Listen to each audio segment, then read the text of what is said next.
Morning, Morgan. Morning. Happy Friday and cheers to the weekend. Come on, son. Say freaking weekend. Say freaking weekend, Morgan.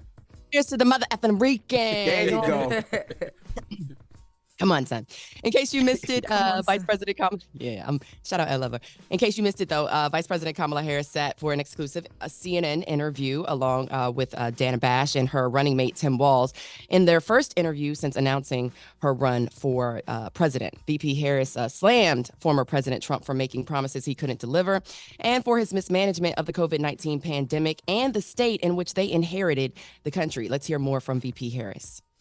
Donald Trump said he was going to do a number of things, including allowing Medicare to negotiate drug prices. Never happened. We did it. The economy had crashed.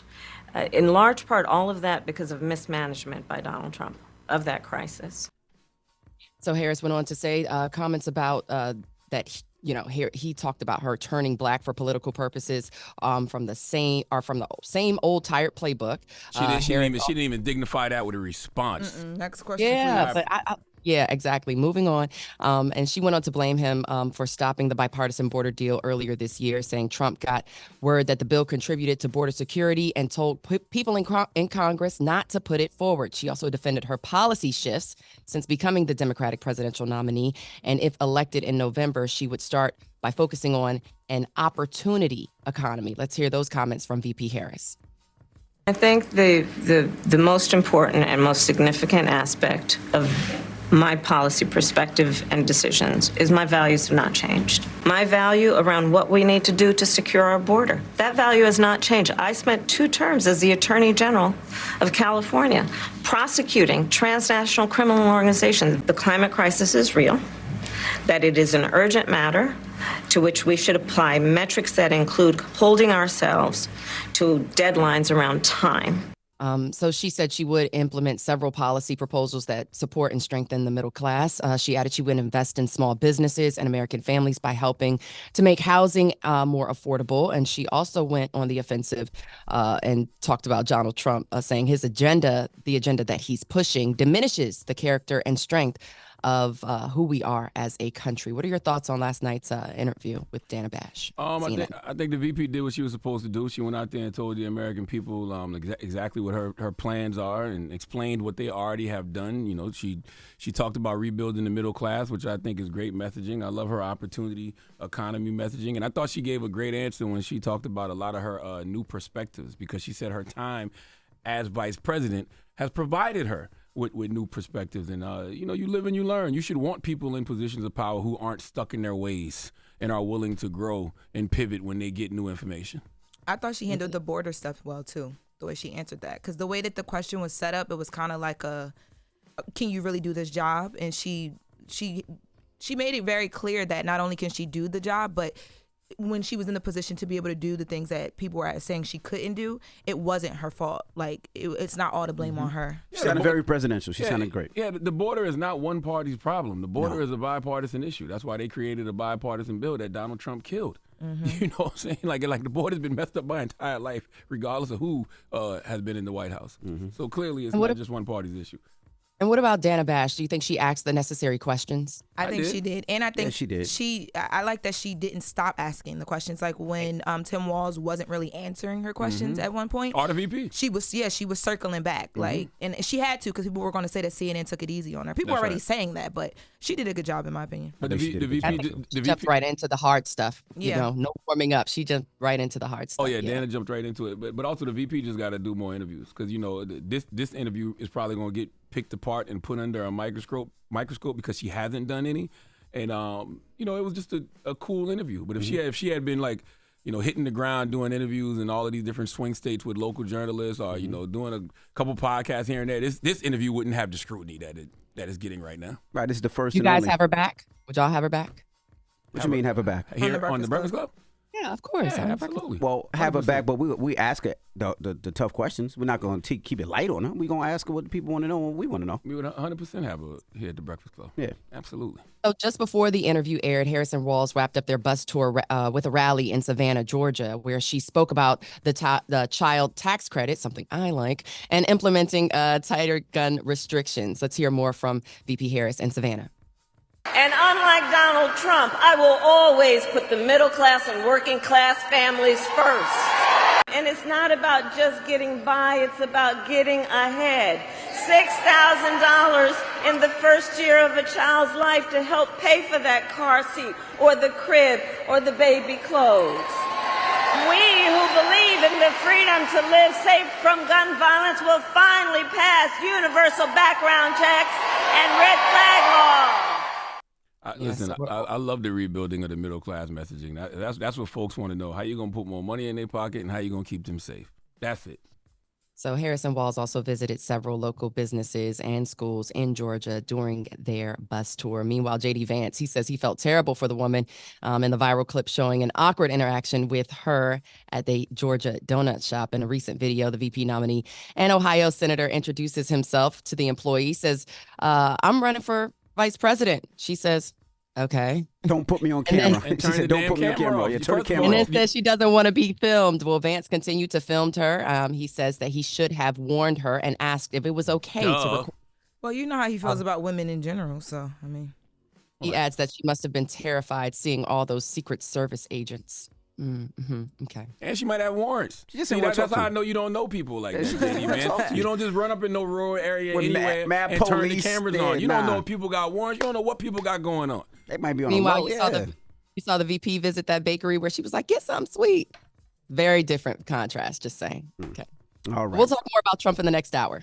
All right. Everybody else, get it off your chest. 800-585-1051. If you need to vent, phone lines are wide open again. 800-585-1051. It's The Breakfast Club. Good morning. The Breakfast Club. Let's get in some front page news. Now, Morgan, I seen you grab your headphones like you had some bars a couple minutes ago. I ain't got no bars. Envy, let me get a car. That's it. That's it.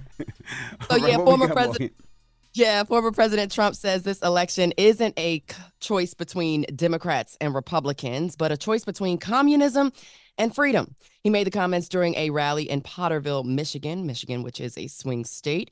Let's hear more from the former president. I hope you're going to go out and vote for me because, honestly, if you don't, our country is finished. You see me going up in the polls, and we're leading in the polls, and I think we're leading by a lot. You know, the polls are rigged, too. Andrew Jackson, they say, was the worst of all, that he was treated worse than any other president. And I said, do that study again, because I think there's nobody close to Trump. I even got shot. Your government will pay for, or your insurance company will be mandated to pay for, all costs associated with IVF treatment, fertilization for women. So, yeah, Trump said his administration would push for allowing new parents to deduct major newborn expenses from their taxes. His comments come as recent polls show him losing ground among women voters. A Reuters Ipsos poll published on Thursday shows Kamala Harris leading Trump by 13 points among women. Trump went on to say Vice President Kamala Harris is soft on crime and the country won't be safe if she is elected. He also said electric vehicle mandates would kill the auto industry and added that he's for electric cars, but there needs to be a healthy balance with gas cars as well. This also comes at the same time that he had a recent interview with the Daily Mail regarding Florida's abortion ban. He said he wants more than 6 weeks, which is the current ban. A 6-week ban includes Florida residents will vote on a referendum that would abolish the state's ban on abortion after 6 weeks and replace it with one that includes a 24-week ban. So interesting that Trump is getting into the women's reproductive rights issue, especially in Florida. Yeah, it's just amazing that he would attempt to lie to people about anything to do with women's reproductive rights. Like, you know, you've already bragged about putting 3 judges on the Supreme Court that abolished Roe v. Wade, sir. You know, and grabbing them by the peak.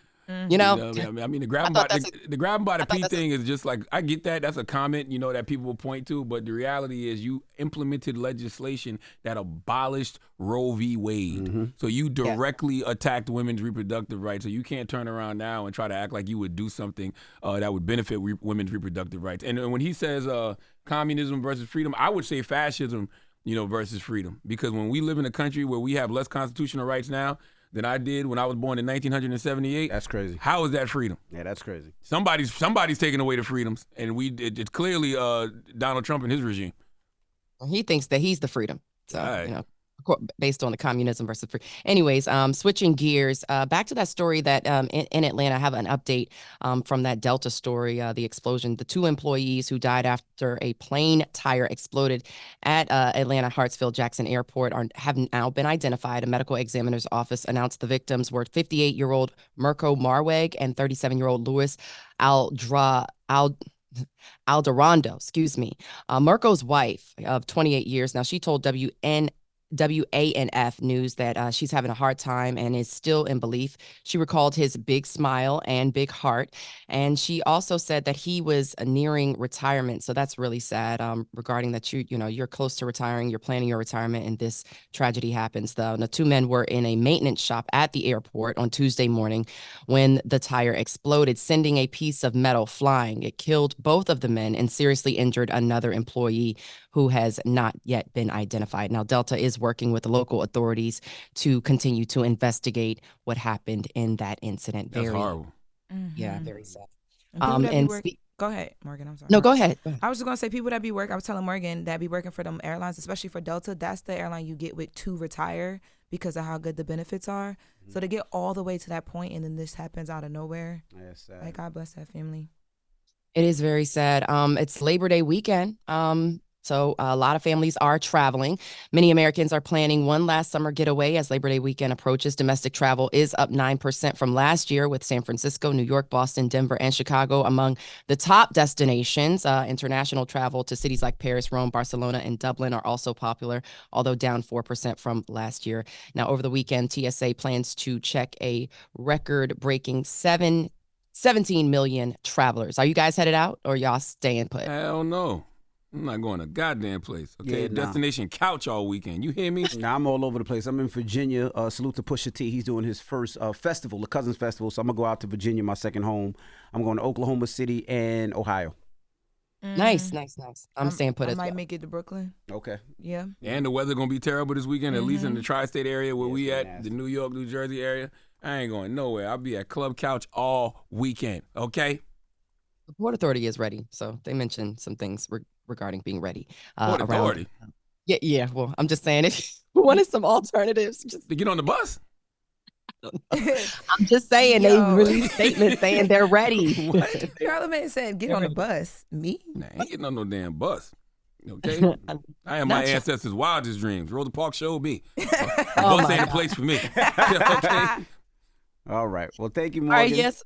Yeah, no problem. Have a great weekend, guys. That's your front page news. Follow me on socials at Morgan Media. And for more news coverage, make sure you're following at Black Information Network. Download the free iHeartRadio app. And Charlamagne, our interview drops this weekend on the Black Information Network's Black Perspective, 9 a.m. on Sunday and 9 p.m. So check that out. Hey. Thanks. All right. Now, when we come back, the icon, the legend, Ed Lover will be joining us. Of course, we're going to be giving Ed Lover his flowers and breaking down his journey in this crazy industry. So don't move. It's The Breakfast Club. Good morning. Wake that ass up. Early in the morning. The Breakfast Club.